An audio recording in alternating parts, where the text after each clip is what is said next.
From the heart of the jungle comes a savage cry of victory. This is Tarzan, Lord of the Jungle.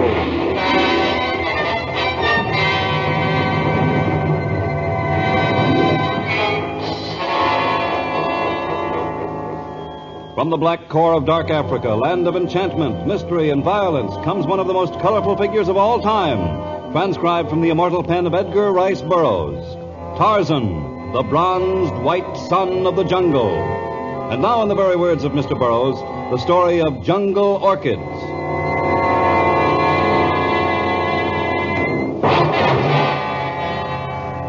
Everything about Edwina Clarke formed a strange contradiction. Her name and her fair skin proclaimed her to be English, and yet she had the almond eyes and the high cheekbones of the Orient. Her face had a classic beauty, unlined and extremely youthful, but her hair was silver gray, and her serene manner, her apparent gentleness, was perhaps the strangest contradiction of all, when one took into consideration the great bullwhip which seldom left her hand. Edwina's shop, like the others in the flower bazaar of Beccarata, consisted of crude stalls, but behind hers was a magnificent modern greenhouse in which she spent most of her waking hours. My poor, sweet darling. You look so ill. You speak to me, Moana? I spoke to this poor ailing orchid plant.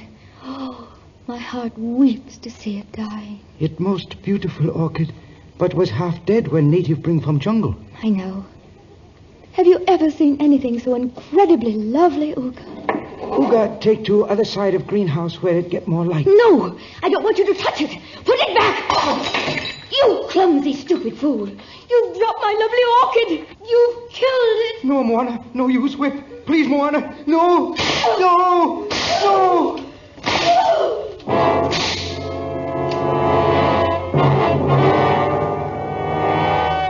Far from the flower bazaar of Beccarata, Torgo, the small native boy, wandered among the flowers of the jungle. He'd been warned against straying from the village of his people, but it was spring, and the fascination of nature had been too great. He was deep in a wooded glen that overflowed with brightly hued aristea, leucadendron, acacia, and orchids, when the rumble of heavy hooves and the trumpeting of elephants brought sudden terror to his heart. His panther is the elephant. Must run. No, come too fast. Help! Help! I'm coming, Torgo! I'm coming! Help! There. Hold on to me tightly while I grab this vine and swing up into the trees. Yeah. Oh, just in time. Torgo had bow and arrows, not afraid. Torgo, you have to learn that with or without your bow and arrows, you must not come into the jungle alone. But Tarzan say elephants his friends. Yes. Yes, it is true. I have made friends among the elephants, but when they are hunting for something, they are blind to everything except that for which they seek. Elephants look for water? No, there's a great deal of water in the mountain country at this time of year. I think they have a craving for salt. They require it for their great bodies. Tundra look for chumvi? That's right. There are several licks near here, though the elephants' trips in past years have greatly reduced the amount of chumvi to be found in this area. When elephants find licks, they be good. That's right. Give a man or a beast what he hunts for, and he'll be good.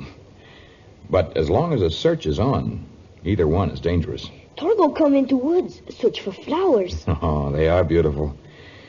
Particularly those great orchids over there, the ones with the orange center. Well, Torgo, if you have to hunt for something, I guess flowers are best. Elephants searching for salt almost killed you. Tarmangani searching for gold or oil or uranium have often threatened my life. Hunting for flowers is good, eh, Tarzan? And flowers are used as gifts to those who are sick or to someone whose beauty you admire. One cannot imagine anyone who searches for beautiful flowers having an ugly heart. Tarzan like people who search for flowers. Well, so far, no one has ever brought a safari into the jungle for flowers, but if one should come, they'd win my respect and trust.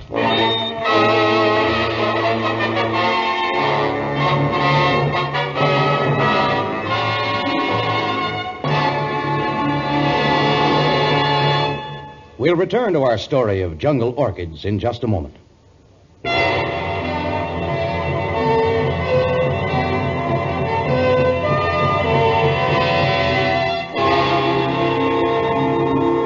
Attached to the greenhouse of Edwina Clarke's flower mart was her office. Like its owner, it too was a strange contradiction. The walls were of teak wood inlaid with mother of pearl. but English hunting prints adorned the wall. Somehow, though, the place suited Edwina. Her visitor did not seem so much at home. I just dropped in to tell you, Edwina, that this latest victim of your whip is in very bad shape. He had it coming. He tried to steal a valuable book from my office. Nonsense. I've known Uga for years. Wouldn't touch anything that doesn't belong to him. He probably bruised a leaf of one of your precious plants. Yes, that's true, Bertie, but don't be hard on me. You know what I'm like when someone injures a flower. It's as though I saw someone torturing a child. I want to kill them. You're lucky you haven't killed someone already.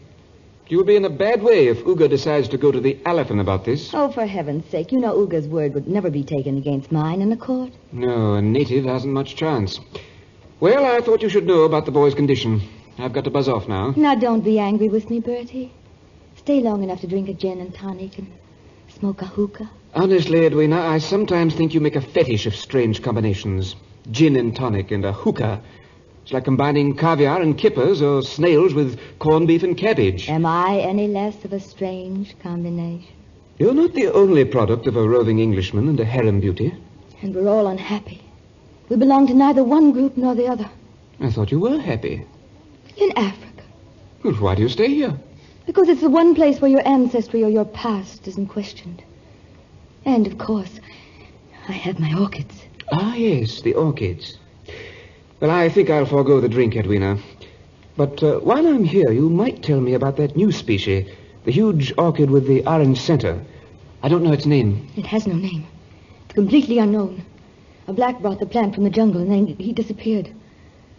But now that lone plant I had is dead. Ah, too bad. If you could have supplied me with orchids of that variety, we could have made a fortune in foreign markets. I've never seen an orchid of such beauty or size. How much could I make if I were able to supply you with orchids like that? Oh, the field's limitless, Edwina. Millions, maybe. Millions? With that amount of money, I could go anywhere. Edwina Clarke would be accepted. Beauty's not enough. My mother found that out. Now, Edwina, there's no use getting off on that tack again. After all... I could live in Paris, London, any place. The beautiful, wealthy Edwina Clarke, discoverer of the rare and costly Edwina orchid. Edwina, there's no use making dreams about a species you probably couldn't find even if you went into the jungle, and which you wouldn't have a chance of bringing back to civilization in proper condition to sell. I'll find them. I'll bring them back.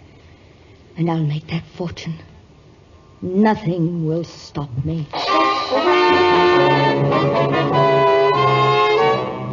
Several weeks later, the strangest safari ever to invade Tarzan's jungle hacked its way through the almost impenetrable forest. Almost a dozen bearers cut a wide path for a huge ox-drawn van. But despite the size and the impressiveness of the house on wheels, the members of the safari were on foot. One glimpse of the gentle-looking Edwina was enough to allay Tarzan's usual suspicions of the Tarmangani. The heat of the jungle had done nothing to disturb her carefully groomed appearance, and she smiled sweetly and caressed each jungle blossom that crossed her path. You seem to like flowers. What? Oh, you scared me half to death. I'm sorry. I purposely made a little noise as I jumped from the tree. I guess the sound of the chopping... You must be Tarzan. Yes, I am. How do you know of me? It's a strange story, but my name is Edwina Clarke. I have a stall in the flower bazaar in Decorata. I have been to Decorata, but we did not meet. Had I encountered anyone as beautiful as you, I would not have forgotten. Thank you. No, we did not meet. But recently a native came from the jungle with a rare orchid plant. He said that Tarzan had suggested its sale as a means of raising money. Oh, yes, that was Anduta. I was helping him make enough to buy 6 head of cattle and the price of the bride he desired. So you are the one who purchased the great orchid with the orange heart. I paid him for it, and then I started to ask questions. About me? About the orchid. But as soon as the money was in his hands, he disappeared into the jungle. I've come a long way to find orchids like that one. So far, I've had no luck. I can lead you to them. What a wonderful coincidence. Meeting you. The coincidence does not stop there. It was scarcely a moon ago that I told Torgo, he's a small native boy who was my friend, that if a miracle came to pass and a hunter came to search for flowers, I would lend every assistance. How wonderful of you. The fact that the one I am to help is both beautiful and gentle makes the task a most pleasant one.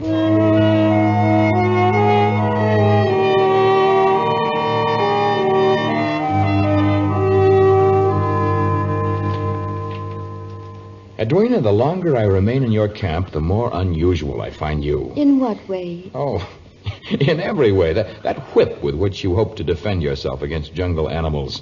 Coming here with only native bearers and a scarry, and this fantastic van with doors built like a vault and no sleeping accommodations. Come here.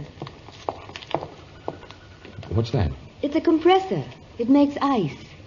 The ice goes in these spaces over here. And once the road is cut, I can take Orchids back to Beccarata quickly in this van. That's more important than sleeping accommodation. But that small compressor won't make very much ice. Enough. The outside of the van is heavy metal. The inside is cork, an excellent insulator. And we have a large supply of rock salt to help keep the ice. Oh, that's amazing. I'm afraid, though, Edwina, your men will never be able to get this clumsy van to the valley where the orchids you want grow in large numbers. I have to, Tarzan. I have to get it through. Well, if it's that important, we'll manage. But not with manpower. What then? You'll see. The safari pushed slowly ahead as Tarzan left it to speed in another direction through the upper level of jungle growth. He traveled half that night and far into the next day, and at last he reached the land of an elephant herd he had known when he was a boy, unaware of other humans. Now he climbed to the top of a great rock and gave the cry that was known to every denizen of the jungle.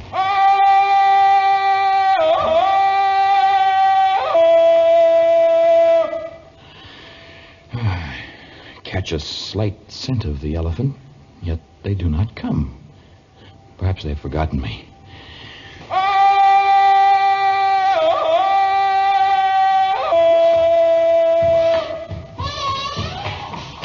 Hunter! Tarzan! You remember Tarzan, don't you, old friend? You still like to have your trunk tickled, don't you? I made no mistake in coming here. Some young bulls passed me on the way to the salt licks, but they had no time for me. Here. Kneel down. I'll whisper something in your ear. That's the boy. Now then, I want you to help me do a favor for a beautiful lady. Well, I'm afraid you don't understand that, but perhaps I can accomplish my mission if I'm on your back. I'll get up on that limb and... Next time you're going to grab me in your trunk and haul me to your back, I wish you'd let me know. Well, maybe you did understand about the beautiful lady. Let's go, Tantor. Out!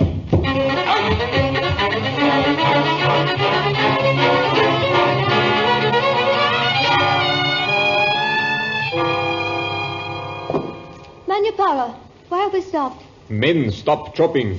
Talk to small native boy who comes. Well, please ask him to keep the safari moving.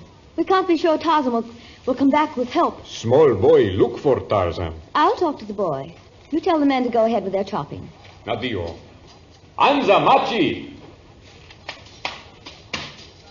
Menda upesi moana. Dogo toto. Nadio, headmen tell me come to you, Nawana. I hear you were looking for Tarzan. Me Torgo, friend of Tarzan. Well, then we should be friends, for he is a friend of mine. You look like a very nice boy. You look very beautiful lady. Ah. What are you doing? Tarzan say give flower to one who beautiful. I get pretty flower here. Now I'll give it to beautiful Moana. You've torn it out by the roots. What you do? You've killed it. You've killed the flower. No, Moana. Not use whip on boy. No. I shall not miss you with an axe stroke. No, not her, Torgo. Stupid, destructive child. No. Run, Torgo. Run for life.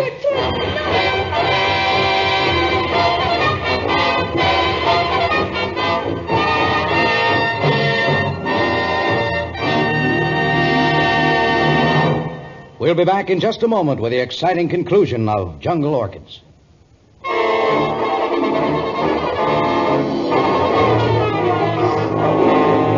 Tarzan, perched high on the back of Tantor, the elephant, advanced rapidly toward the Punya country. His eyes searched the district, for his intention was to find the trail of Edwina Clarke's safari. Suddenly, Tarzan's sensitive nostrils quivered. The stick he was using as an ankus to guide the elephant bid the great beast stop. And in one quick movement, the Lord of the Jungle slid to the ground. Torgo, what has happened to you? You're bleeding. White Moana beat Torgo with whip. Those are not the marks of a whip. Are marks of thorns. Beautiful lady try hit Torgo. Torgo run away. Not watch in front. Run into thorns. Torgo, I don't know what you've been up to or why you've invented this fantastic story, but you are hurt. I'll take you to Mama Nagama, huh? Torgo not tell lie. I've told you not to come into the jungle alone. It's clear that you disobeyed me and that you've made up this story to divert me. But blaming your injuries on the Moana is not very gallant of you. It's truth. Well, I shall take you to your village. And then I shall find out what really happened at the safari of Edwina Clarke.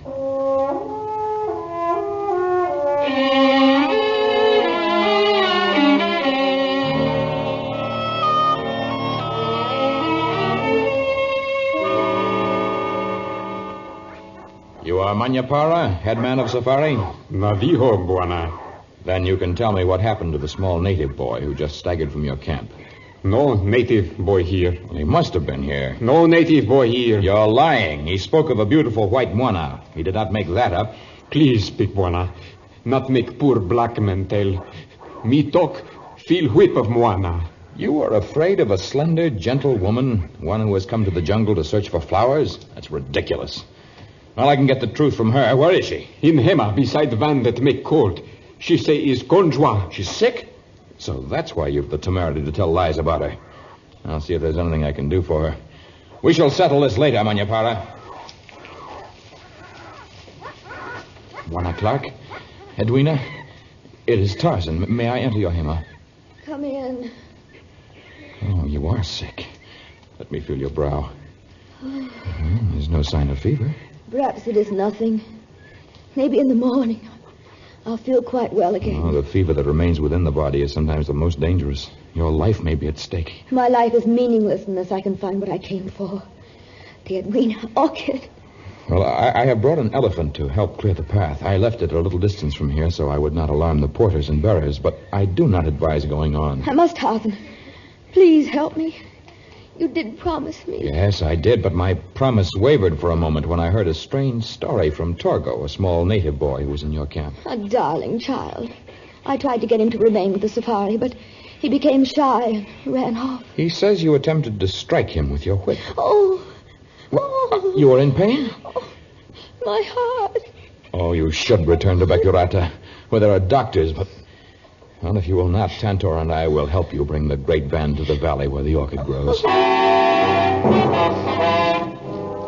Dawn found the safari drawing close to the fertile valley where the rare orchids grew in great abundance. Tantor, the elephant, plunged ahead, cutting a wide path through which the van and its precious ice-making machine moved easily. Near Tantor, guiding him, walked Tarzan, and beside the Lord of the Jungle walked a miraculously recovered Edwina. Vas, Tantor! Close your eyes, Edwina. What? Close your eyes and take my hand. All right. There. When we round this great rock, you will be in the valley of the Edwina Orchids. Now, open your eyes, Edwina. My orchids! A whole valley of my orchids. Oh, Tarzan, it's a dream of a lifetime come true. Oh, it gives me great happiness. Vas, Tantor! Stop, I told you! Look! That great clumsy beast has stepped on one of my orchids. Oh, there are many of them, sure. Edwina, what are you doing? I'll show that ungainly, stupid animal what... No, don't use your whip on Tantor. What are you doing? I want to strike Tantor! Edwina, give me that whip! No, Tantor! Down! No, Tantor! Oh, she made a mistake, Tantor. Good boy. Gentle. Now, quiet. There, now stay here. Don't move. I'm sorry. I saw him crush one of my orchids, and I guess I lost my head. You are lucky you did not strike him. He would have killed you. Even now you may be in danger at any moment. I'm sure he sensed your intention, and an elephant is famous for its memory. I didn't know what I was doing. Now I believe Torgo's story and the fright of your bearers and the Manyapara of the safari. Where are the bearers and the headman gone? They fled. They saw you about to strike Tantor, and they feared that he would kill everyone within sight. I doubt that they will return. And I suppose you will leave me now, too. I shall keep my promise. The van is now filled with ice? Yes, it's like the North Pole inside it. I shall help you gather the orchids and carry them into the van. And then Tantor and I will take the van and you as far as the Punya country. There you may be able to engage new porters to accompany you to Bekurata. But I warn you, do not attempt to use that whip again. Edwina Clarke was still beautiful, but for Tarzan she had lost all beauty because of the cruelty he had found in her. However, he had made a promise, and as the day wore on, he worked hard, gathering orchids in his great hands and carrying them within the house on wheels. It's like the mountaintops in there. The ice is keeping better than I thought it would. The rock salt helps, and closing it tightly each time. Did you slide the bar? Yes, I slid the bar. It isn't strange that the ice remains firm. Even Tantor couldn't escape from that box. Well, another few loads and the van will be filled. I guess I'll go to the other side of the clearing. There's some here, right by the big rock. All right, I'll help you pick these, and then if we haven't enough, I'll get those on the other side. All right, here's one right here. I almost stepped on it. You did step on it. You crushed it beneath your clumsy feet. I didn't step on the flower. I might have crushed a leaf, but... Edwina! You're like all the rest. You don't love flowers. Put that whip down! I told you if you had... Then. I think this whip has bitten into the flesh of enough victims of your insanity. You broke my whip. If I had not dug my nails into my hands in order to control myself, I might not have stopped at breaking that whip. I'm sorry. I never mean to hurt anyone, but... I will hear no more false talk about your being sorry. I shall put this orchid, which is perfectly unharmed, within the van, and then we shall leave this valley. It's not full yet. I'm sorely tempted to empty it. He did crush it. He crushed a flower. These beautiful flowers here. How anyone who loves flowers can be as you are, Edwina. Well, you shall not return here. Not as long as I am Lord of the Jungle. Not return here? I thought at first that you were... I shall return, Tarzan. I shall return many times. After you have frozen to death. You won't escape from that van. You won't. You'll freeze to death. You will. You will. Hours passed, and Tarzan gradually lost consciousness. Edwina stood looking at the van, staring at it like one hypnotized. Tantor had wandered off, attracted by the scent of others of his kind. Now he joined the elephants who had been to the almost exhausted salt licks and returned with their craving for salt still unsatisfied.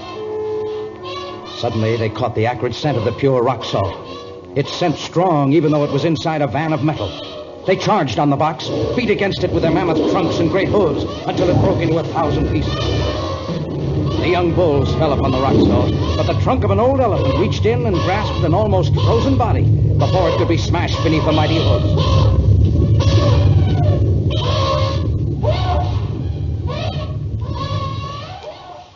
Tarzan awoke later, his body warmed by the equatorial sun. Edwina? Over here. Dying. What happened? The van. You... Elephants. They crushed the van. And me. Saved you. You know there is little I can do for you now. Only one thing. Bury me there at the entrance to the valley. And place in my hand one perfect orchid. An Edwina orchid.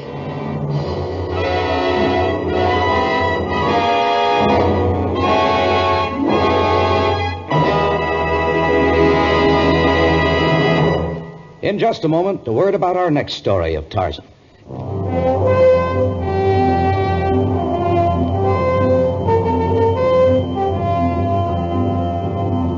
The Cassania Railway is a puny affair compared to the great railroads of civilized countries.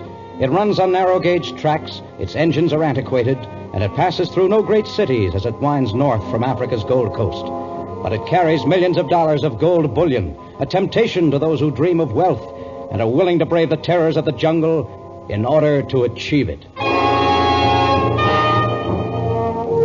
Tarzan, a transcribed creation of the famous Edgar Rice Burroughs, is produced by Walter White, Jr., prepared for radio by Bud Lesser, with original music by Albert Glasser. This is a Commodore production.